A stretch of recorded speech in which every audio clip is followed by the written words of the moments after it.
Bitcoiners, good morning. Hope you're all doing well. We got a P-Man van. Good morning, all. Fine day to spend with you doing Bitcoin. We're doing Bitcoin. We're doing so much Bitcoin today. Bon matin à tous. Good morning, everyone. Indeed. Hold on. I'm trying to set this up. Let me see. One second. Didn't get a good vantage point. There we go. That'll be better.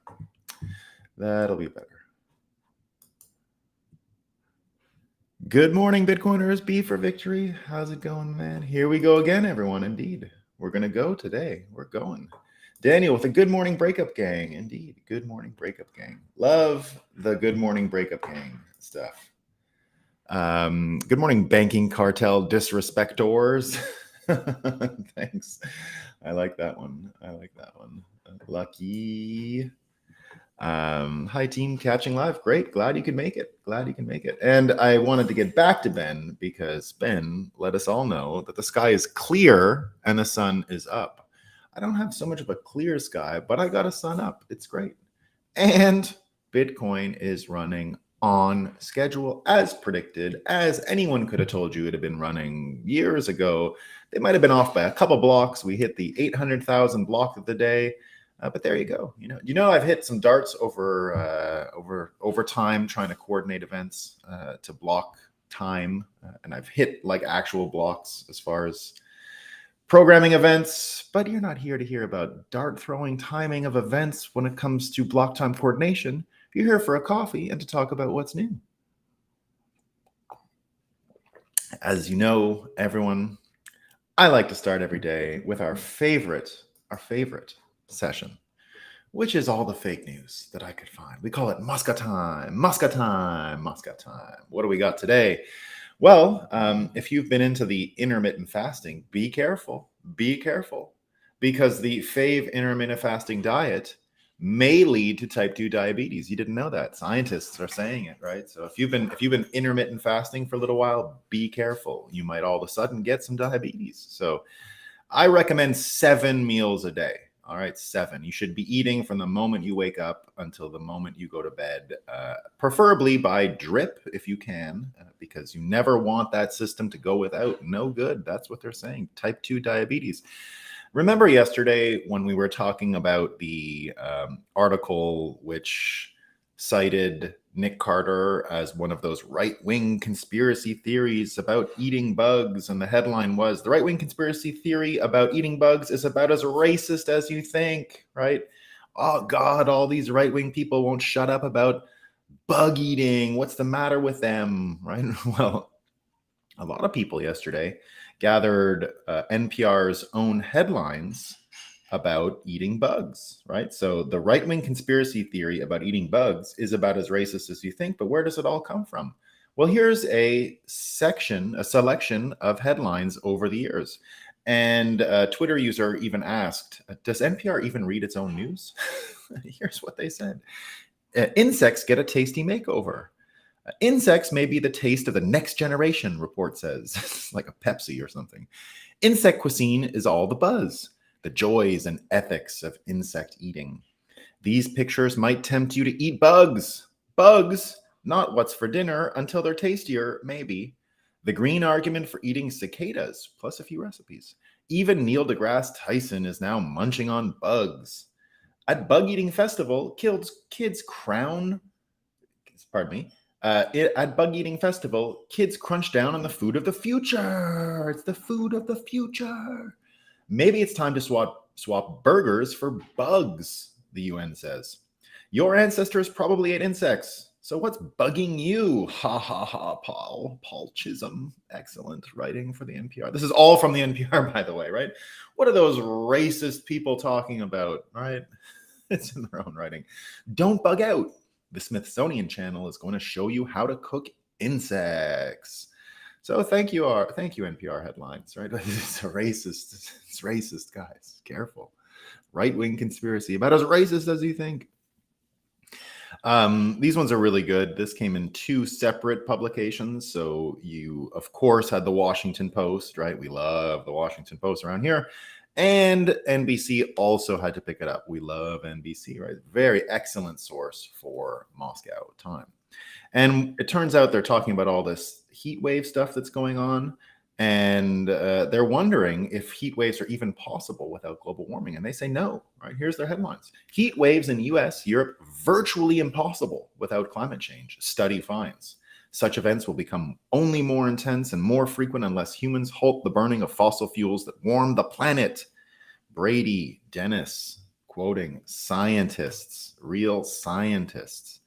And NBC, of course, covering that as well. Heat waves hitting US and Europe, virtually impossible without climate change.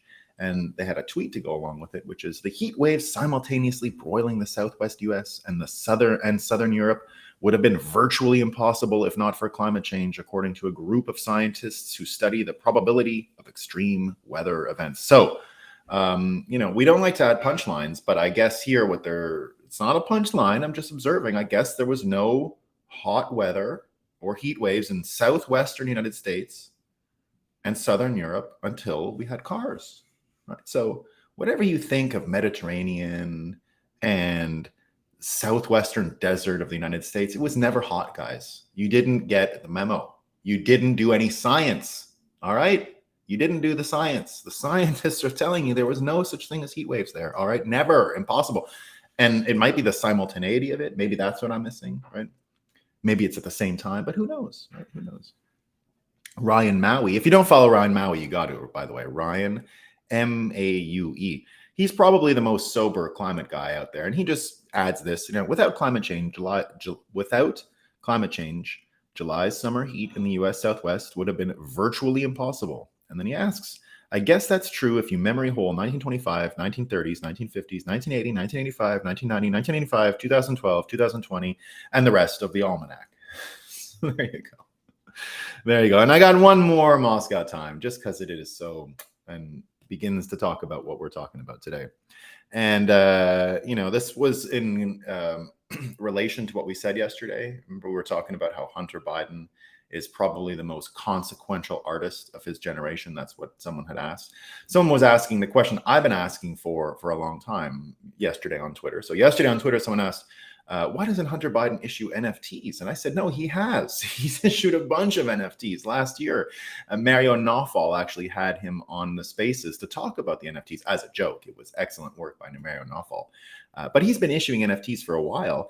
And I've actually been asking and urging all the exchanges to hire him. Coinbase has this new system for super talented people to apply. Right? If you've done world-changing things, if you've done amazing stuff, you can actually apply to work at Coinbase. And they want the best of the best. And one of the things you have to do is sort of, excel in some globally important thing. And, Hunter Biden is one of the greatest artists living, according to some people.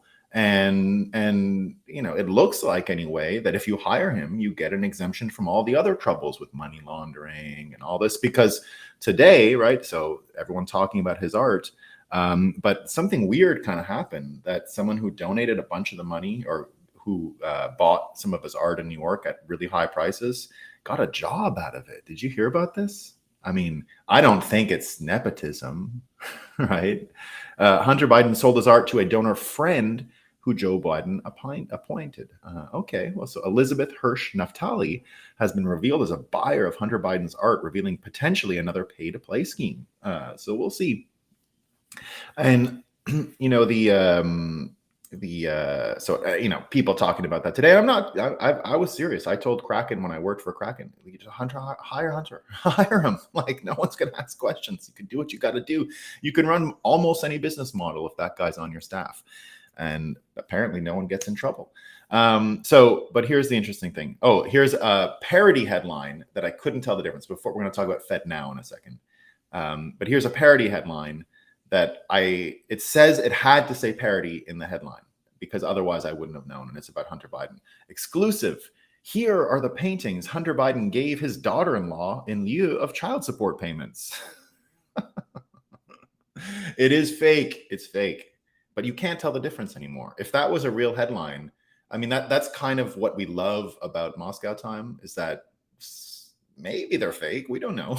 There's no way to tell. Right? There's no way to tell. I'm telling you, these ones are fake. this headline is fake, but maybe not. Maybe he did actually give some money from one of the paintings to the kid. Who knows? But that would be crazy. He would have to acknowledge the kid first, right? So probably not. Tommy asks, I wish I was a real artist like Hunter. Yeah, if you're a real artist like Hunter, people would pay all this money for your art, Tommy. It would be amazing. It would be amazing. You'd be getting all kinds of Bitcoin for the art. So here's a thing that Scott Adams has been saying on his show a lot, and it ties into what is going on with the art and the Hunter Biden thing and the banks and all that. So Scott Adams has been sharing this kind of euphemism or just a neat and tidy little expression, which is design is destiny, right? So the way you design something will end up determining where it ends up. So basically the design of a system, the engineering of a system, how a system is built, what motivates a system. Bitcoiners know this, right? Incentives matter more than anything, and the design of the incentive systems and how it all comes together will actually help you predict where it's all headed, right? So design indeed is destiny. You can actually use the design of something as a predictive model to tell where it's headed. And weirdly, so the simulation winking at us big time yesterday. So FedNow went live a couple days ago. Worldcoin goes live yesterday. X app that's going to take over half the financial system, according to Elon Musk, which I think is a credible projection for him anyway. We'll talk about that. Not saying it's true, but it's got at least some probability and credibility to it. So if you think about those three systems, right, they're all designed very differently. They all have very different incentive models. And then the BRICS coin is coming on at the end of the summer. So three in the past few days, three actual contenders for the heavyweight crown of new financial system, right? So FedNow being a new settlement system, a new way to manage the US dollar, but a new system nevertheless. They've engineered a new system for settlement and finality and use of the US dollar. So it's not a new US dollar, but a new system is important. And WorldCoin, of course, with the orb that scans your eye, and we'll talk a bit about the details behind it, the cryptographic details and some of the engineering behind the system. And then XApp, of course, right? We don't have all the details, but we certainly know that the focus is going to be on creators. The focus is going to be on independent journalists, which are already sort of flooding the market over in Twitter. So new tools for them. And then, of course, BRICS, right, which is going to be to help these nation states do their thing.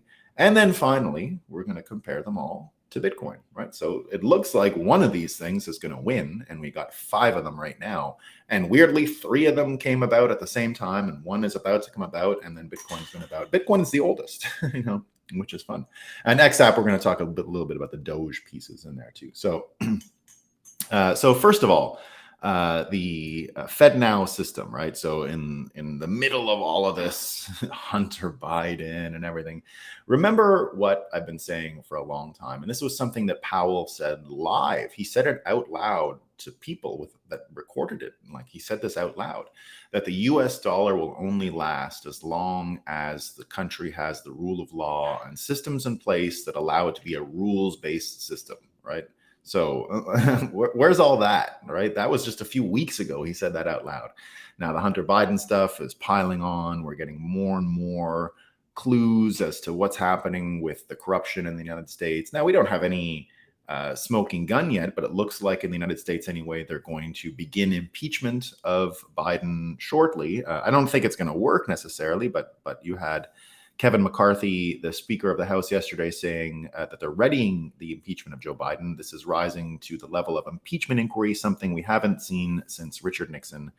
Joe Biden used the weaponization of government to benefit his family and deny congressional oversight. So not really a rule of law stuff, right? And now people talking about the coin that comes with it. And even like, look at how bad the situation is, right? Look at how bad trust is right now. They're talking about releasing this Fed coin and this FedNow system and a CBDC potentially on top of it. And just look at the lack of trust that's out there. Yesterday, you had Obama's chef who died out at sea, apparently, in some pond, and people had to go and help him. Poor fella. His name is Tafari Campbell. Looks like he had a wife and kids and all kinds of stuff. And people are saying the water was really shallow. And here's Jordan Schachtel, who was a speaker at Bitcoin 2023 in Miami. and likely will be a speaker in Bitcoin Nashville next summer in July, about a year from right now. I think it's happening a year from right now. We are the 25th, maybe just under a year now. We'll be all coming home a year from now from Nashville. So here's what Jordan Schachtel said. Found an Instagram post from 2017 in which Tafari Campbell said he couldn't swim, but he could swim. So everyone there saying, can he swim? Can't he swim? There was a bunch of videos that showed he could swim.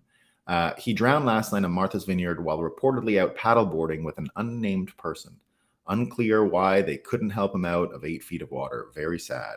And now everyone having these wild ideas about what happened, right? He was murdered. He knew too much about the Obamas and all this. Of course, none of this is true, right? This is summer news. Something might be up. I don't know what it is, right? Now, we're not even going to imagine, but just imagine that we're in a position now that you can't believe anything, like anything, right? Everyone is suspicious about this. Now, there's probably 99% chance there's nothing to be suspicious about. It was a bummer. Who knows what happened, right? Now, details, where's the other person? Where were the Obamas? Everyone wondering all this stuff, right? Now, I don't care about any of those answers. None of that, I think, matters right now. We'll find out more about this poor fella. Very sad stuff. But think about the position that we're in, that half of Americans think that the former president has some kind of weird murder situation going on, and his cook got caught up in it because he was writing a book or something like that. I mean, that's the place we're in. Now, I don't believe that's true, right? But it's possible. And because it's possible, you have all kinds of people, because the system is so destabilized. The system has so little trust. There is so much poison in the well that it's almost impossible for a huge portion of Americans to ever see Obama as anything but a guy whose cook might be murdered out in the sea outside of Martha's Vineyard, right? And that's not a good place for a system to be in. And it's certainly not a place where you're going to build a new robust financial system to bring people together. Is the FedNow really going to inspire any kind of renewed civic engagement? Is it really going to stop Americans from wondering what the fuck happened to Obama's chef, right? Because that's where we're at. We're at a point where Obama's chef dies tragically, and half the population think Obama is in a QAnon sex ring or something like that, right? So we're Putin's chef cook is Prigozhin, and he's still alive. Yeah. He's cruising around Russia. He's having a good time. Prigozhin is just having a great time. Life is great in Russia for him. No problem. Like I heard Putin got over it. He was like, you had a reason to complain, Prigozhin, don't worry about it. Don't worry about it.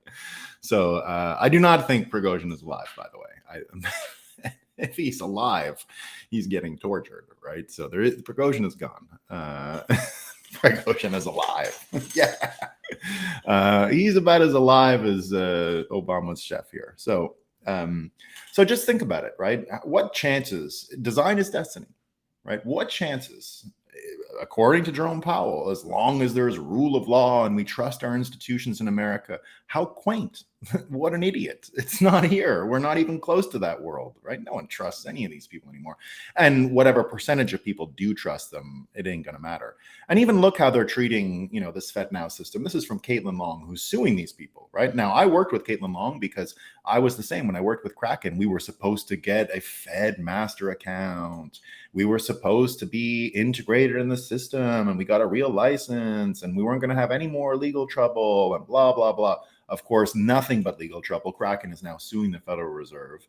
All of these people are pissed off because none of it worked, right? None of the things that were supposed to work, none of the predictability, none of the things that you thought you could predict by using and playing by the rules and getting the right lawyers and paying more lawyers. You look at even Kraken of the day, they talked about hiring, 80 lawyers, 80 more lawyers, right? What are they going to do? Nothing, obviously, right? They're just going to file more things and blah, blah, blah, but it ain't going to work. Here's what Caitlin Long is saying.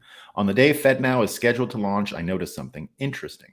shall we say. Among the list of banks and credit unions the Fed authorized first is a group of participants is a fintech, and it's a European fintech and not even an American one. So I went digging, she says. But wait, you're thinking, how does a fintech even have a Fed master account so it can qualify to clear US payments at the Fed? Isn't the Fed keeping fintechs out? Yes, it is, she says, except for certain fintechs. Europe lets its fintechs qualify for special bank charters.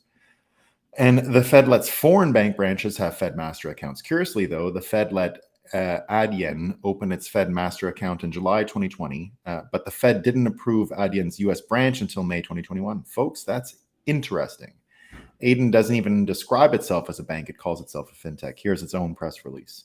So, she's pissed off and she's sort of suing them, and she doesn't understand why she can't get basic treatment. Now, she's not saying she has any answers here. She's just saying, what the hell is going on? What about the rules-based thing? What about predictability?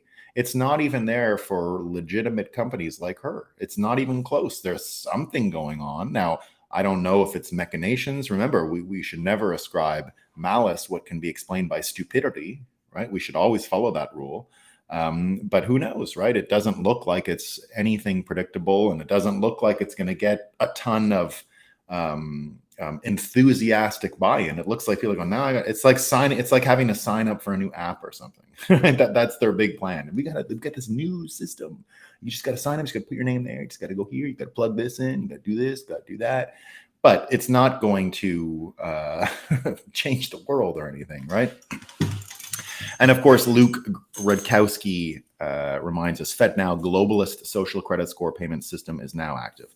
Now, here's the thing. Go back to the design is destiny idea. And we're really dealing with FedMan here. That's what I put it. The theme is design is destiny. And you can see the different people that are produced, the different people who benefit from these different systems, from these different engineered systems. These are all just engineered systems. So who in the end benefits from a FedNow system? It's the same old European, American, probably Asian elite systems. And it goes back to the old same power structures. Doesn't look like anything really is going to change. And it isn't predictable for anyone who's trying to use it in a way that would help them run up. So it looks like this is just a bunch more of the typical overly credentialed bureaucratic nonsense that comes from this amorphous version of post-national America and Europe. And basically every academic's wet dream is baked into the system that FedNow is promoting here. And it doesn't look like it's going to offer much in the way of change. And it's built on the backs of the Bidens in the end, right? In the end, he's the president that's overseeing all of this. And his son is a big money launderer. So there you go. And as it is sort of a perfect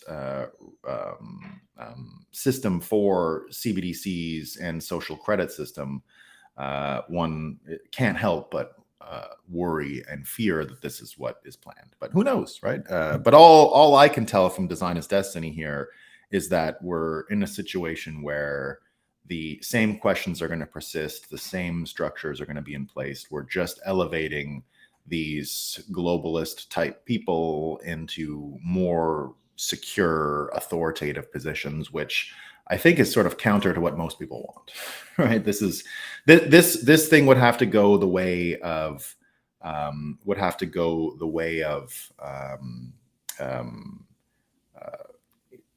basically, it would have to use violence exactly as Bitcoiners have predicted for a long time. And Kim.com sort of puts it perfectly as far as this money printing and what's going on with the FedNow system. And he talks about it in the whole context of the world of America losing its place in the world, losing its place as the most predictable venue for rule of law and predictable legal outcomes.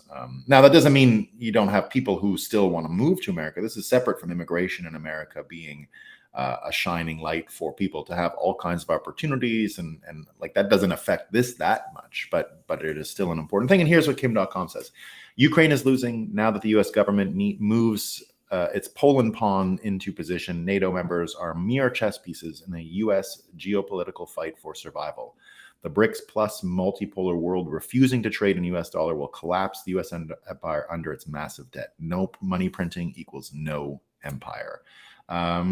Sounds reasonable to me, right? Sounds coherent. It doesn't mean he's true, but design is destiny, right? If Jerome Powell, the guy who's in charge of this, is saying as long as America remains rules-based, the US dollar will remain the global currency. Well, hate to break it to you, but the money laundering regime doesn't work. Hunter Biden is exploiting it nonstop, and it will do nothing but weaken the reputation of US systems.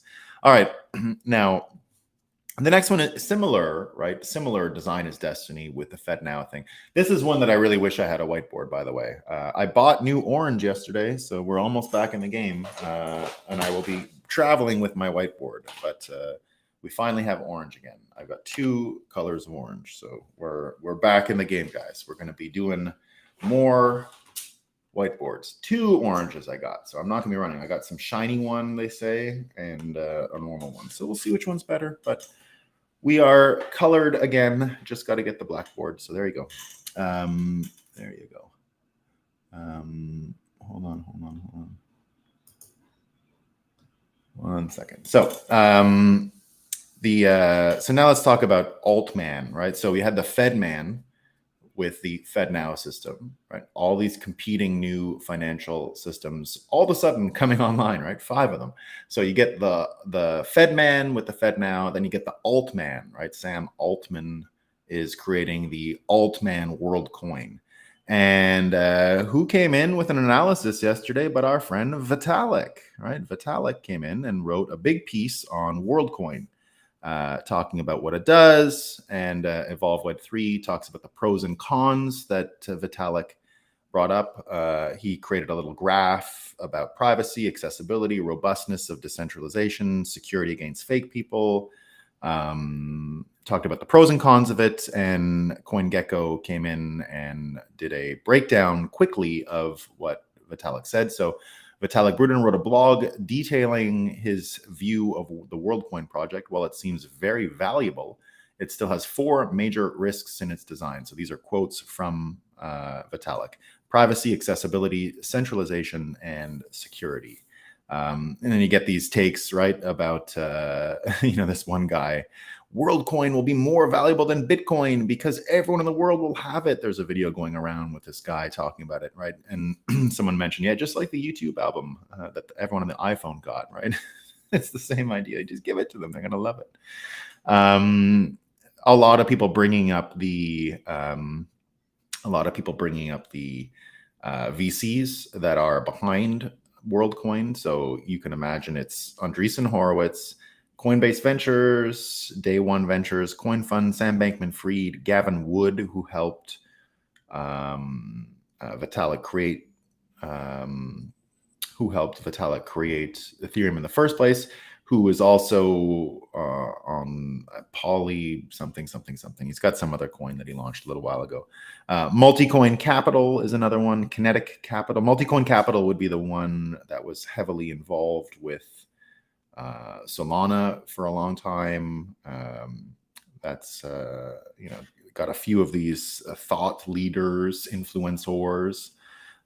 3 Arrows Capital, another one. So it's the same old groups that you've all heard of before in the space. We're dealing with the Reid Hoffmans. We're dealing with these folks, and it's really the same old thing. And by Vitalik weighing in, it sort of confirms the way the Altman thesis goes, and I'll explain it. It's the same thesis as Ethereum. It's all the same thesis, right? It's always the same thesis. It's the new thing that is going to be better for financial engineering consumers and the engineers themselves. And I know, the system is really complicated. The world is hard. And I know it was, you were okay with a 130 IQ and a Series 7 license in order to save money. No, they didn't die. They're still around. And they gave money. I mean, they're probably just locked up in this Slarty Blart fast. So what happens is when 3 Arrows when anyone would give money, right, to one of these projects, you end up not being able to get the money out for a while. So it's held until they can dump on the public. Until WorldCoin trades freely, then you can get your lockup out, and they don't want them to tank the price, right? So it's all manipulation. So when you make an investment into one of these startups that are oversubscribed, they say, right, what ends up happening is, and I see this a lot at the events, right? So when I did consensus for years. This is the point of consensus in many ways, is to bring professionals into the industry. And you get a lot of investment meetings, and you get people who work for the VCs who meet with every project. But the ones, it's a beauty pageant type of thing, right, on the side of the show. But the thing is, the ones that are sought after, really, they're just turning people down, right? Because everyone wants a higher allocation, or sort of, it's not hard for them to fill the cap table or the allocation table, or whatever they call it, right, when they're distributing this stuff. So yeah, I would imagine 3AC is able to survive with that investment because it's worth something. It doesn't mean they own it necessarily. It could be that someone else is got some form of they might have traded it, right, sort of under the table or over the counter, they call it, right? So you can trade it over the counter to someone, the claim to it. You can give someone an option on it. You can sell an option on what you hold for years later. So there's lots of things they could have done with it. I don't know if they own it free and clear, is what you're saying, Slarty Blarfast. I don't know, but they are in the allocation. They made a check because Worldcoin, of course, launched when they still had a ton of money, right? When Suju was still sort of on top of the world.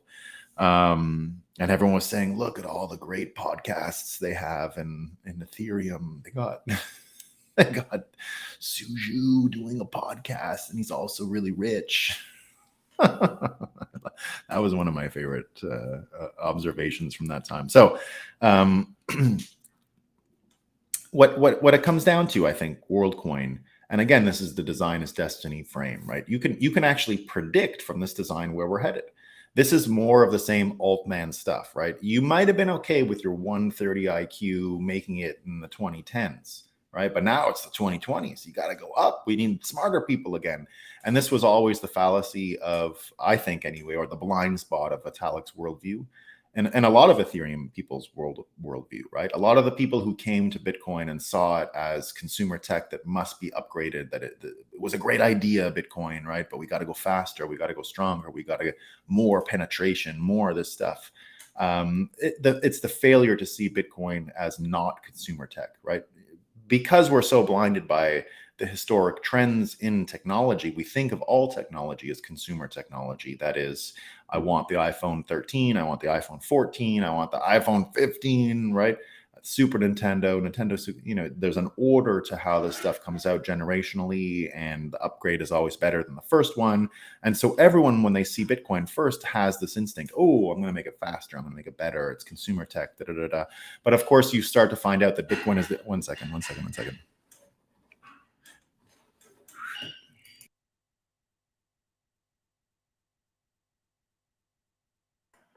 So you start thinking that this is consumer technology, and when you think it's consumer technology, you fall into that trap, right? That it's got to do better, it's got to do more. And many people take a long time to understand that Bitcoin is not consumer technology. It's technology, but not all technology is consumer technology. There's other things like a wheel. A wheel is technology. You don't need a better wheel than a wheel, right? You could make it out of better materials like they did with rubber, but it's still a wheel. You don't need to reinvent the wheel. That's why it's an expression. That's why it's an idiom, right? And when you live in a consumer society, of course, you get addicted to consumer technology and the new thing and the upgrade and the whatnot, right? But you're not actually motivated to make a thing that's durable, that will last. And that's where the Bitcoin piece comes in, right? Of course, Bitcoiners realize that the technology itself, yeah, so Tommy is talking about it here. He says, I want my hardware wallet to never, ever need to be replaced. Soon, I want my phone to never, ever need to be replaced. Bitcoin is bad for planned obsolescence mindset. Absolutely. That's what I'm getting at here, is that in the case of WorldCoin, we're just getting into more of the same, whatever snake oil they sold with Ethereum, faster, stronger, better. It's going to be for the smart people. And that's still the problem you get when you meet up with a bunch of Ethereum people. Their intentions, I think, are recognizable to most Bitcoiners. They say the same things. They'll say, we want decentralized finance. We want to do this. We want to do that. What they're really hoping to do, though, is just replace the current systems. Oh, no. 1 second.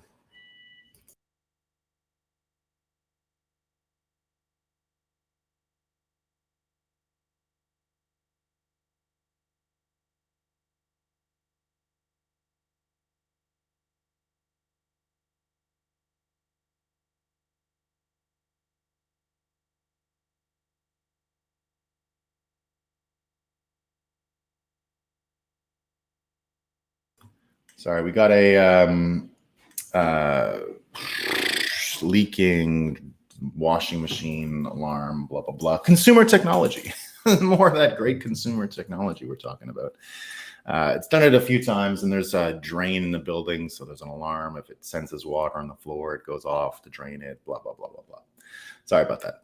So the problem with WorldCoin then is the same with Ethereum. You go talk to these people, and their intentions are great, right? They want a lot of what Bitcoiners want. However, what they often are missing is that the structure of society, that is to say, we now live in a world where financial engineers are the best paid people in the world, and they have the highest IQs, which is typical of any era, right? Smart people move to where you get paid the most, which is why financial engineering took off in the last 30, 40 years, because financial engineering was the most lucrative job in the world. And it was the most lucrative job in the world because it started to get into this design is destiny thing, which is if it's the best paid job, if you can get money for designing these little things, these little mouse traps, you're going to make a shit ton of money. So it taught a whole generation of people, especially ones that were starting to learn the skills of computer science, adding that to their knowledge of financial engineering. So you had the computer engineers meeting the financial engineers for just a orgy of engineering. And that orgy of engineering means that you need to be even smarter. It's exactly as Alt-man is going for. You need a bit of AI, right? And cognitive increase to even use these systems. So again, the vision of the world, the design that WorldCoin offers, it might align with a lot of Bitcoin stuff, but inevitably it's a photo and a freeze frame of what we have now. It's the financial engineers with new skills in computer science and computer engineering, adding another layer to their sophistication, and now they're in charge. Because who's going to be able to use all this stuff? Now I understand, it's just based on the ZK snarks, which is they're not actually stealing all of your data, right? Now I see that people are freaking out. Oh, who would ever scan their iris? Well, I do. It's not my iris, but it's my face, right? I use the Face ID thing. And it's got its limitations, right? Of course. And I don't know exactly which of these security systems for hardware is going to make it. I can see, even what Tommy is saying, I don't want my wallet to be replaced and I don't want my phone to be replaced. Yeah, I think that'll slow down, but I think there will even be increases in biometric security. That's all consumer tech and normal, right? And normal. Like I can imagine a world where you do have a more sophisticated physical wallet. In my story, Satoshi Wedding Murders, the wallets never really increase in capacity. Your AI is actually your wallet, right? Which is what I think anyway, Elon Musk is getting on about with his new X thing, right? So people picking up on that yesterday, that the reason why perhaps he even bought it in the first place, Twitter, and this is from Raoul Pal, a little bit on design is destiny behind his new X thing. And he says this: two things I've said when Elon bought X. Elon bought it for the AI and the free speech angle, is to give it an unbiased model. He needs the AI to train the Optimus robot. He will use crypto to be able to make global payments for creators, etc. My guess is he uses Doge. He will also integrate payments and brokerage soon too, as all financial conversations happens here. Let's see how it evolves, for better or worse. So this is from Raoul Pal, who you all know from A Real Vision. So let's go back to design as destiny. We got the FedNow, right? Creating this, just an extension of what you've already seen, the FedMan, right? That's it. You get the Alt-man, right? So that's from the WorldCoin stuff. Now the X-Man, right? And what is the X-Man in this system? Well, first of all, you can start to see from design being destiny if he does take Doge, and even the creative piece of it. That looks really interesting, right? And one of the neat things that's happened with this embrace of the creatives is you've seen a ton of people, like, you don't even really need to know Elon Musk's spot and position, and you don't need to read his mind to know where he stands, simply because Twitter has allowed all of these people to sort of move from mainstream media capture over to a more independent footing. What's that blonde hair? Megyn Kelly, for example, right? You got Megyn Kelly. Megyn Kelly used to be on Fox, and she sort of had to do her thing. And But now she's on her own after she left NBC, and she's on her own, and she's moving more towards the Alex Jones world, right? You get all these people that are moving more towards that independent journalist, independent, say what's on my mind point of view. And that only was possible because of what Twitter has done. And I've continued to think that just simply having Twitter as a space where you get community notes if you lie, it's really done a lot for the mental health of America and a lot of folks, right? Because now when you go onto Twitter, there's still a huge fight. It's still a garbage fire. Everyone's still yelling at each other, but at least it's not gaslighting and lying, and no one can make sense of what's going on. So now the design is destiny part in the X thing. Look, it's just a little too amorphous to me, right? X, just like he said, he always wanted to make the X app.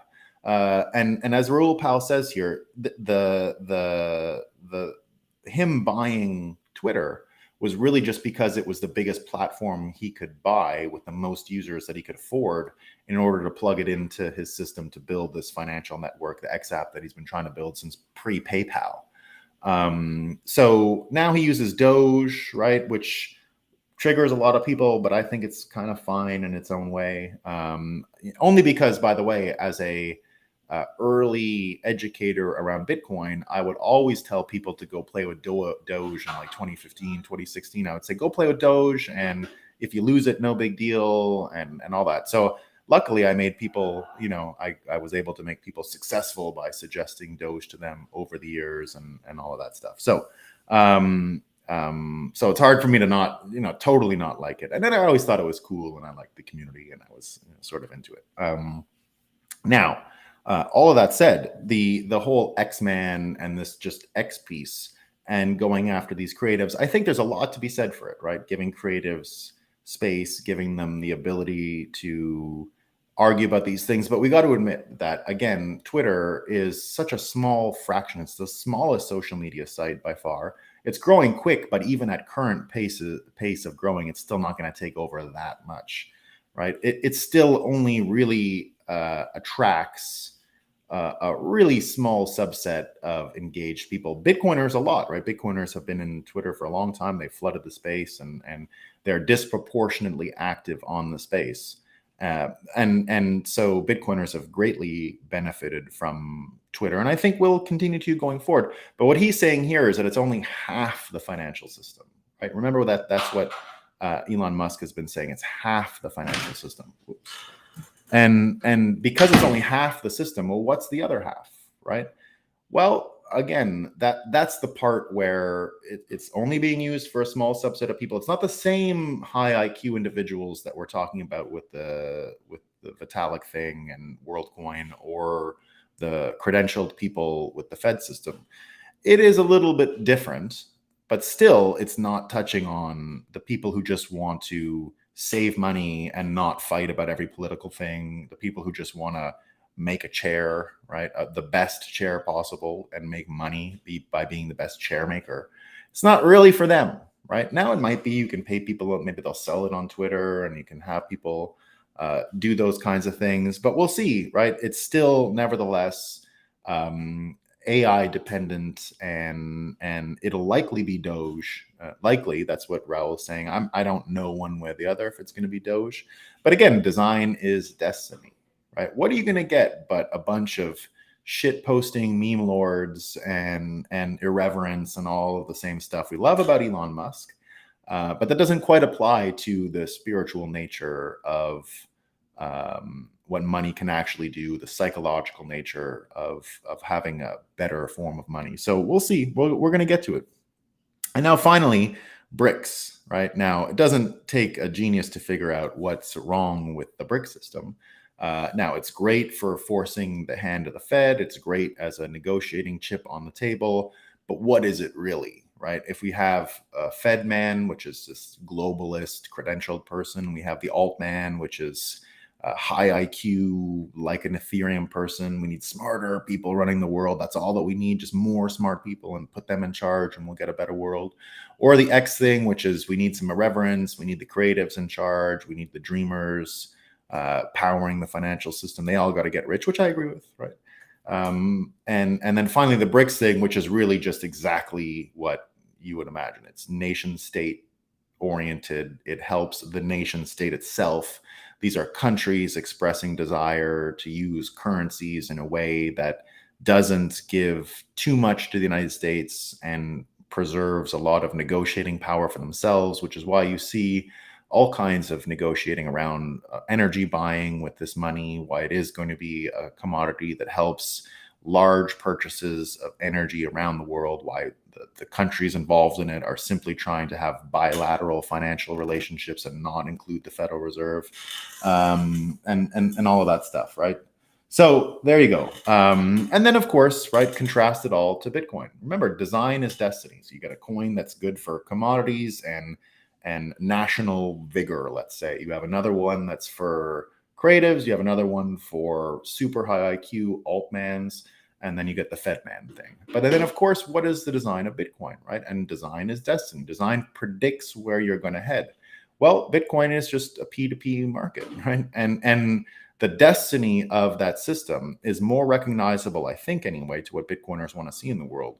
The design of the Bitcoin system is this simple. It's I'm not the boss of you and you're not the boss of me. And that's the end of the story, right? There's no more X-Man creatives running super high IQ, creative things, making money, selling products, using the algorithm, using the AI, cognitive increase, where's my brain chip, all this kind of stuff, right? It's not that. It's not even close to that, right? It's also not where's your credentials? Are you a Fed person or not? And it's not, are you an alt-man? Where's your AI implants? It's none of those things. Are you a BRICS guy? Are you working in a factory for the man, trying to make sure you pay your taxes so they can have leverage and manipulate other people's currencies for better deals on energy and to dump their products into the foreign markets, right? Is it any of those things? It's none of those things. It's none of those things. And design is destiny. Any one of these other systems, it's going to give you the future that it's designed to give you. And it's clear what future comes from each of them. The Fed system is exactly like the globalists are telling you it is. The alt-man system is exactly like he's telling you it is, right? It's for people who think that scanning your eye and then guess what? And then the ZK Snarks comes in and then no. Who cares, all right? Who's going to follow this shit? The X app thing, right? These are very vital people in the world.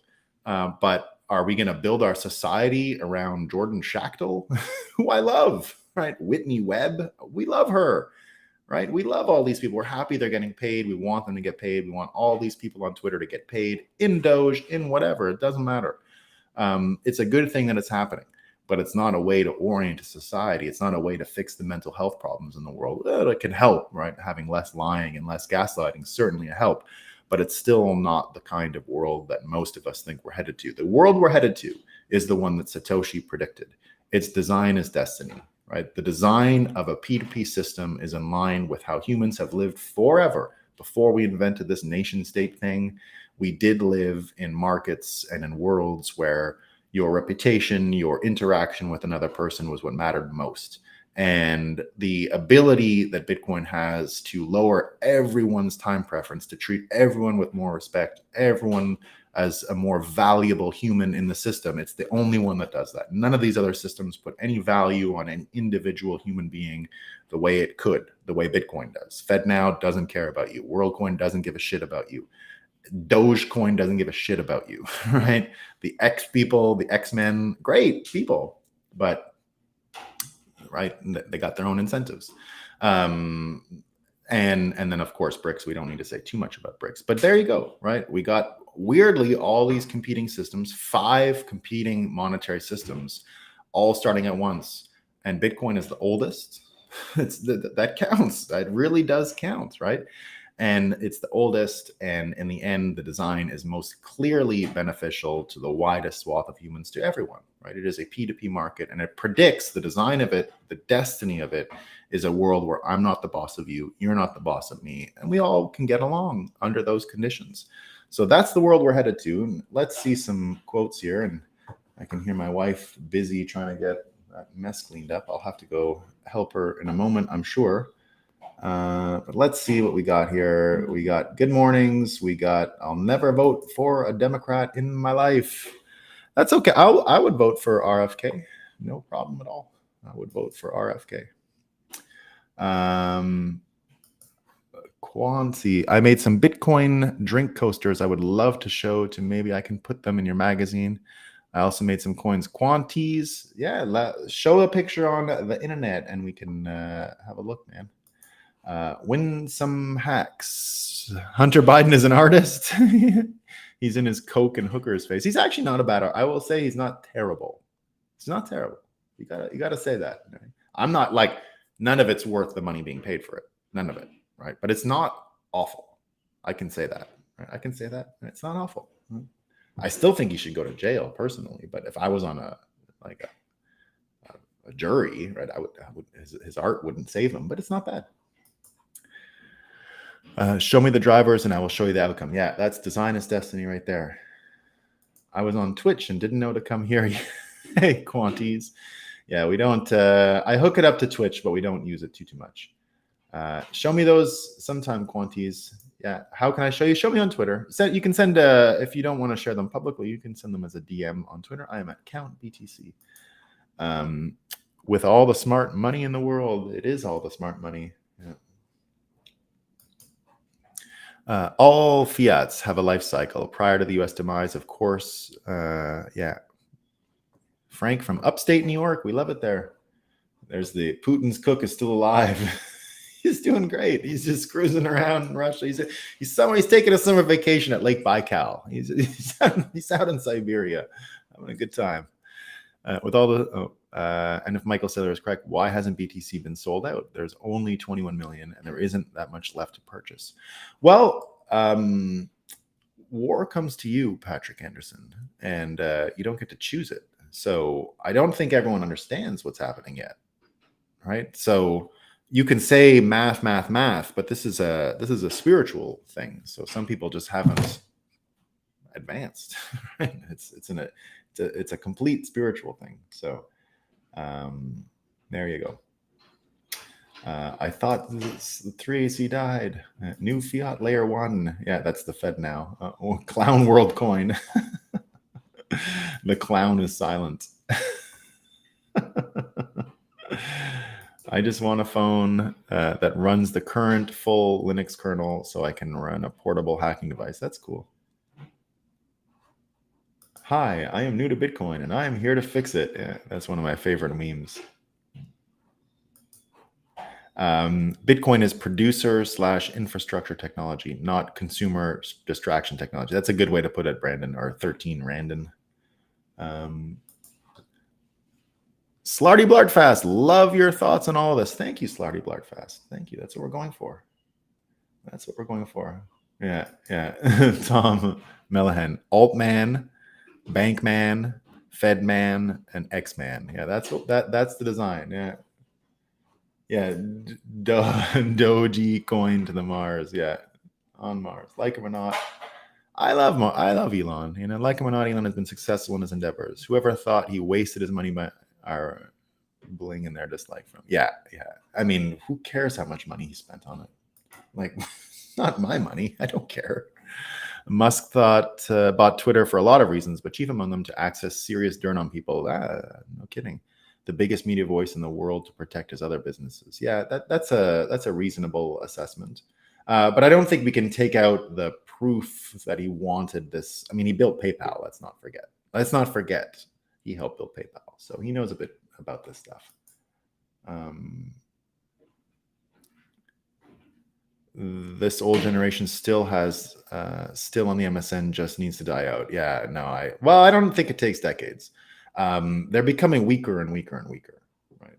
I mean, they're all the boomers now are in their 60s. They're not coherent anymore. I always see old people boggles to my newspaper. I got my newspaper.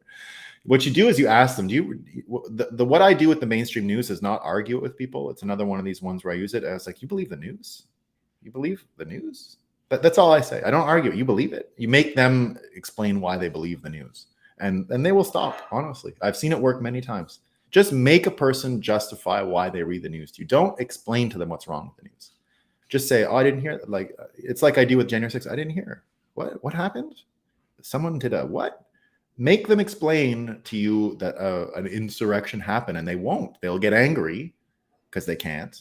And it's the same with the news. Just say, oh, you believe the news. Oh, okay, that's what I didn't understand. Oh, I get it. Oh, you believe what you read. And they know, I mean, deep down, not even deep down, basically at the surface, people know it's a scam. So they'll right away try and say, oh, they got good writers and da, da, da. You don't have to argue them. Just let them spin in cognitive dissonance. They'll go on and on and on. But it's not a garbage fire. It's just people. There's never been a time when people conversed politely. Yeah, you're right. Sorry, I don't. If I said a garbage fire on Twitter, what I mean is not everyone wants to converse impolitely about things, because you also got to remember, right? And I believe this about Twitter. This is another thing Scott Adams brought up lately that's true. If you go to Twitter and just assume that most of the trolls are actually drunk, like there's a major alcohol problem, like inebriation and tweeting problem out there, it sort of makes Twitter make more sense, right? And that is kind of what I see now. Now that I see it, I can't unsee it. So a lot of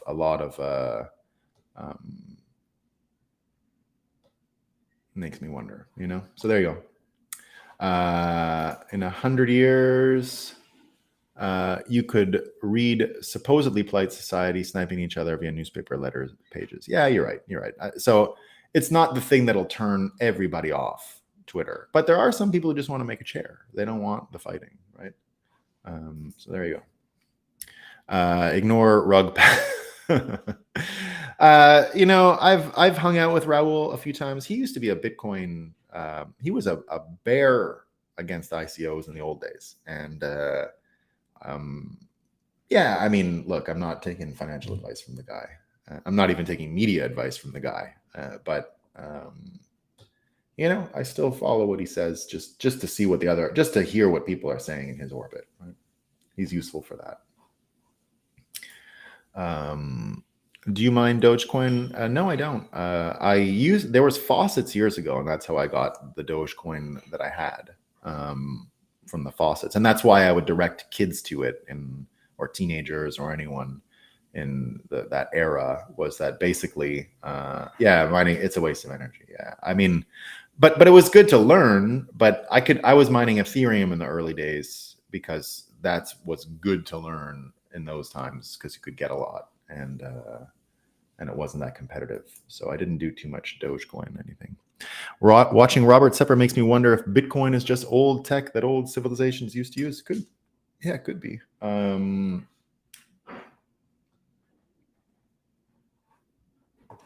I do my natural shuddering practice during the show. 1 hour is perfect. Moscow time makes me shiver. Moscow time is pretty good. Gensler's in the Gensler's here. Hey Gary, what's up? Hope you're doing well. And we got Brandon talking about a FedWire. Oh yeah, what is derivative of paper Bitcoin? Yeah, that's a problem. Somehow manipulates the price. Well, it does, because you're not creating any pressure on chain to buy. Because you can sell Bitcoin without actually cranking the engine and getting the torque out of the actual chain, right? Because in a real prime, because it'll be my fourth pump coming up.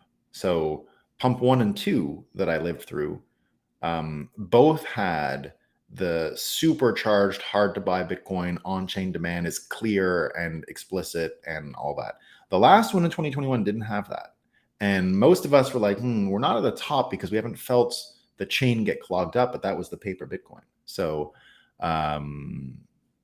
that's what's going on. And then derivative paper Bitcoin is just unsettled. Like what's going on the SIBO, or the SIBO canceled the Chicago board of whatever. And the Chicago Mercantile Exchange, where the big derivative contract takes place in America. That one is just settled in dollars. They never touch Bitcoin. There's no Bitcoin being touched ever.